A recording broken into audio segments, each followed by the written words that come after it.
got my chicken in, and I've got my pasta in, and it's still saucy. It's nice. It's thick.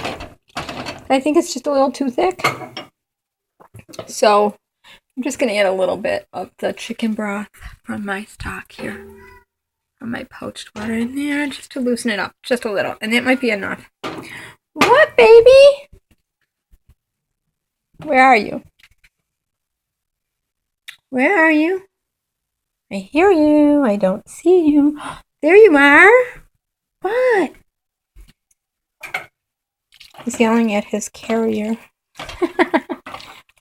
Are you telling me you want to go to the vet, Dustin? Because we can make that happen. We might have to if you don't pee. Go pee. All right. So thank you, everyone that's been praying for my cat, Dustin. He's a sweetheart. And he really needs to just pee already. Alright, so I'm making chicken tetrazzini today, and it's 4:08. I'm kind of making a head casserole. I don't know if I'm going to need 2 pans or one, so I've only got one buttered dish right now. But I cooked up some linguine right in my broth that I poached my chicken. And I took two breasts of chicken that I got for $5, which was a really good deal. Good size breast. And I added some carrots, some celery, some onions, some bay leaf, and a little bit of crushed hot pepper and water, and I just poached it in there. I let that vegetable stuff do its thing first, and then I added the chicken and just let it simmer until it was nice and done. Then I grabbed a handful of cremini mushrooms, which are the little brown Bella Petites, where I go to the store at Wegmans, and just a couple of Snow White cap big ones, and maybe one. I think it was an oyster one. And I did clean the stems, and those are in there too. And it's like $1.28 worth of mushrooms. I poached, so I made my own broth here. So what I did to make this a light version is I looked at Giada De Laurentiis's video, which everything she makes is light, and I also went to Cooking Light recipe and Rachel Ray. And I just decided to do my own thing with what I had at home. So I had 2 chicken breasts, so I poached them in a little broth. And I had a box of fettuccine, or linguine. I'm sorry, fettuccine or linguine? It's a linguine. And I had some parsley, I had some extra virgin olive oil, and flour, and onion, and celery, and carrots. So I put a little extra virgin olive oil, about a tablespoon in, with a tablespoon of unsalted butter, and I sauteed my mushrooms until they were just really, the butter came out of them. Then I added my onions, my celery, and cooked them until they were tender. And then from there I added 2 tablespoons of, I did put a little bit of thyme. I cut up about a tablespoon of thyme, not a tablespoon, I'm sorry, a teaspoon of thyme dried leaves, because it's stronger when it's dried. I did put a little oregano in, and a little tarragon, just like a pinch and a pinch and a pinch. Then I threw my, about the time my chicken came to about 165 and was moist, I pulled my chicken out, and I threw my pasta in there with my vegetables, and I just used a spaghetti claw to take my vegetables out and I just kept whisking my sauce. I made a bechamel sauce with mushrooms and onion and celery and flour, and I used the chicken broth. And to that I had 1 tablespoon of cream cheese left over from a bagel yesterday, so I whisked that in, and I had 1 tablespoon of Pecorino Romano cheese left, and about 2 tablespoons, so I took half of it, and I used half of it for the top. And then I took like 3 glugs of 2% milk, just like glug, glug, glug. So probably about a cup and a half. So it's a really, really light recipe. I use my starchy water to thicken it. I might add more. So I'm going to see how much I can get in this dish here. I'm not going to put my breadcrumbs on it today. I'm going to strain my broth, because I don't want anything. I'm gonna see what I can do. I'm gonna just scooch it out here, and I throw my parsley in there.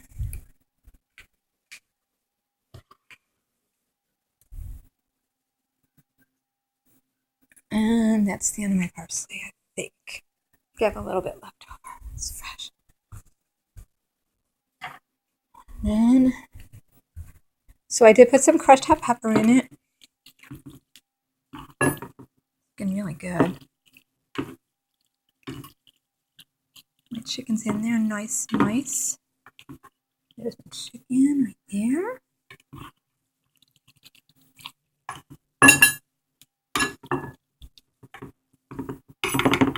And I'm going to see how much I can fit in here. I go in like this. It's kind of a weird way to do it, but I could pour it, but I don't know. I think I'm going to need another dish. Yeah, I am. Oh, we'll see. Let me see. If it starts to get crazy, we'll see.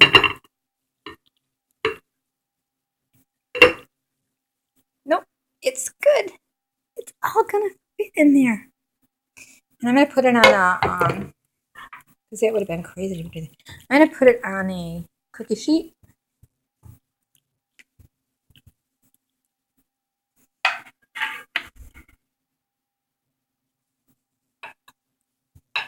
I love these little casserole dishes. So, if I had like a 9 by 13, I probably would go with that. Okay. My parsley, my mushrooms, my chicken. That is done. And I have a little bit of chicken here that I'm gonna, just a little bit left over that I'm gonna dice up for my chicken salad. I have a salad I'm making over here. I'm gonna throw it in my salad. And wow, I don't like garlic falling off my refrigerator. Don't eat that, Dustin. That fell off the top of the refrigerator. I had it out earlier. So, no, don't eat the garlic. No. We're trying to keep you healthy. Don't go after the garlic leaves. These are all getting picked up right now, so you can't choke on them. Get sick. Cats can get sick on garlic and onion. So, let me put it over here because this garbage is going out. So the thing about Dustin is thank you so much for praying for him. I'm going to do a little bit of, I have just a little bit of pecorino romano, just a tiny bit in here, so I'm just going to do like a little bit. I'm going to put this on a 375. Maybe, yeah, 375. Well, maybe, yeah, 375. 375 sounds good to me. And then, I could do 450 like Giada's, or I could do 350 like Rachel Ray's. Or, I looked at everybody's recipe. I think I'm going to go with 375 because my oven just operates better at 375. And I'm letting that cool just a little bit because I want it to set.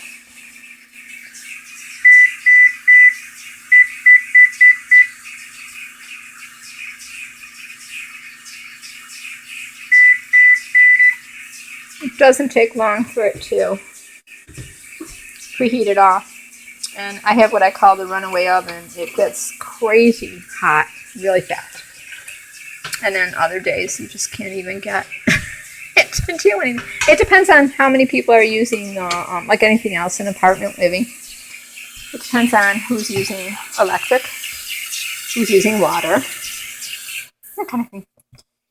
So the thing about Dustin is he really needs to pee. He needs to drink his water, and he's not doing that. He's really not. I'm constantly trying to clean while I'm going to taste. Yep, I am. I'm going to taste before it goes in because I know it's good. So this is like so light calorie. I swear to God, there's nothing.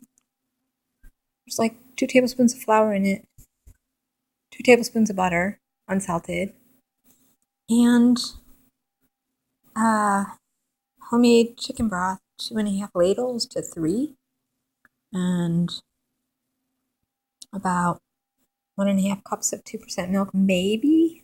So it's really good. Mhm. Mhm. Mhm. Mhm.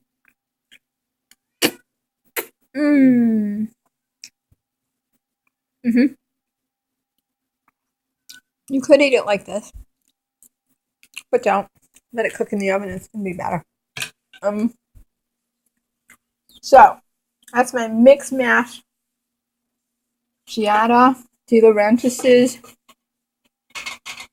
but without using heavy cream, without using cream,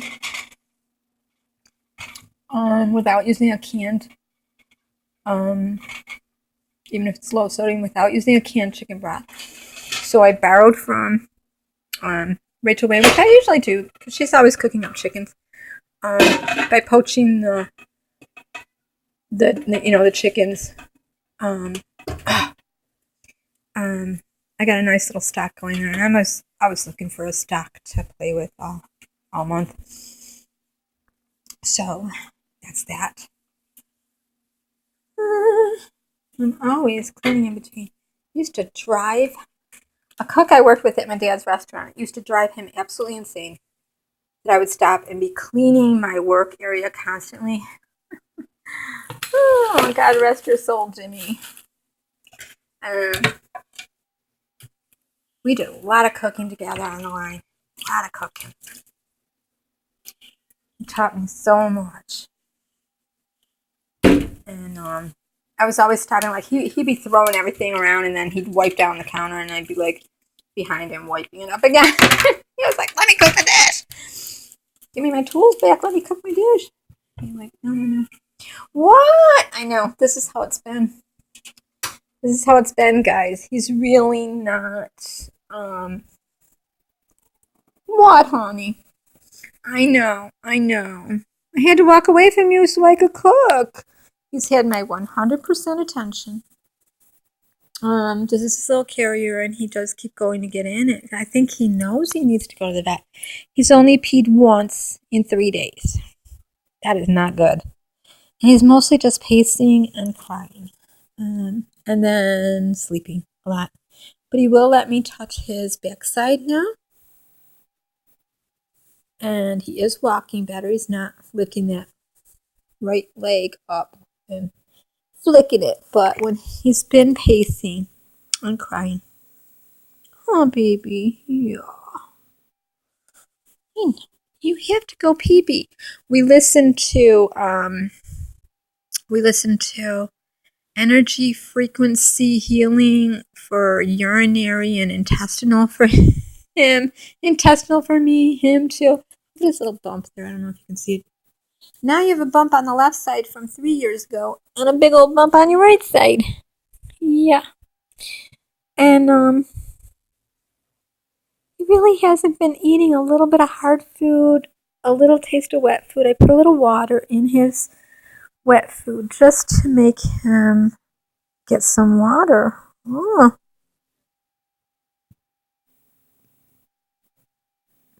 So thank you, everyone that's praying for him. I mean, he's no longer throwing up. We went through 30 pounds of litter. So he's no longer throwing up. At the same time, he's pooping in his box, but he's now not peeing. And I think the vet knew right away by what I was describing that he was having trouble with urine. And she said, keep an eye on his urine. And then she also told me something I never really knew. She said, or he could be like a little constipated. I said, I don't think so. He's pooping like crazy. But because she said, just try a little Miralax, like a eighth of Miralax for a kid. So yeah, take about an eighth, like a pinch, on his wet food, and just put it right on there. Whoa, because it helps them pee and poop. I was like, oh. So I'm waiting to do that because he's been pooping like a champ, but not peeping. But she said sometimes if they get constipated, it's hard for them to pee too. But I said, but he's pooping just fine. He had like one really hard time pushing, and that's when he threw up. He's letting me do nudgies on his neck now and his gels. He loves to get his gels rubbed. And he has become a lap cat since he's been sick. Right? You were never a lap cat before, baby. Huh. Never, never. Nope, he's just been really like in love with being around me. And at first few days home from the vet, he wouldn't let me touch his head at all or put my hand over him like this or come towards his right side at all or do this. He wouldn't let me. But now he is, and his tail looks happy. See? Got a happy tail. You got a happy tail. You need to pee-pee. Just pee-pee already. Go do like waterfalls in your nice clean box. Go make some waterfalls. Go make some waterfalls. Go make some waterfalls. I think you're fine. But if you don't pee by Monday, I guess male cats can hide it pretty well. They just get kind of ornery and sleepy. But if they're dehydrated and they're not drinking and they get a urine crystal, they can hide it really well. So I'm like, you gotta pee by Monday. Pee already. Huh. Such a good boy. He lets me. See that?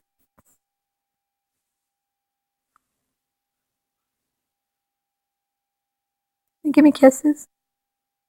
Thank you, baby. Such a good boy. Little love bites, little kisses. He will snap at you if he doesn't see your hand coming. Huh. Yeah. And if you touch back here, he will snap at you. Okay, baby. I have to get up now and say goodbye to people and put my Tetrazzini in the oven. You can put some panko, I guess. I have some homemade bread I made, but I also have some panko. So I'm going to season up some panko and wait tomorrow and get just a little bit more Parmesan cheese, and then I'll dot it with a little bit of like a tablespoon of butter when I actually go to make it. And there's my little, it's already 375, but I'm going to give it 20 minutes to be preheated. And it'll be nice and good. And I'd say about half an hour to 35 minutes. Still it gets golden bubbly on the top. I don't want to overcook it because chicken breasts, can dry out in your oven even. And then I got to go strain my broth and get my veggies out of there and make a little bone broth. Put it in little containers to put in the refrigerator. It was a good day to batch cook. That was my stomach. I've been having chest pains all day. I don't know what is going on with that. I got a vacuum still, and my stomach is still like, maybe I'm the one that needs Miralax, right? I don't know. I don't know anymore. Anyways, guys, that was my easy peasy, throw it together chicken tetrazzini. I did put nutmeg and a little cinnamon, just a pinch, in my bechamel sauce with my mushrooms, with my onions, with my celery, with my garlic, with the water from the poachy chicken, flour to make my roux, 2 tablespoons, and 2 tablespoons of butter, and like 3 splashes of milk. I don't even think it was a cup. And one of those tiny little containers that they give you of cream cheese when you get a bagel. I just used like what was left in the bottom of it, whisked it in, and 1.5 tablespoons of pecorino romano. And then crushed hot pepper, thyme, tarragon, black pepper. I didn't put any salt in there, but I did salt my linguine and broth after my chicken came to al dente. Okay, I'm gonna go pop that in the oven now. Okay, you gonna go? Okay, go. I hate to push him off my lap, but I gotta get up. Dustin, I gotta get up. Dustin.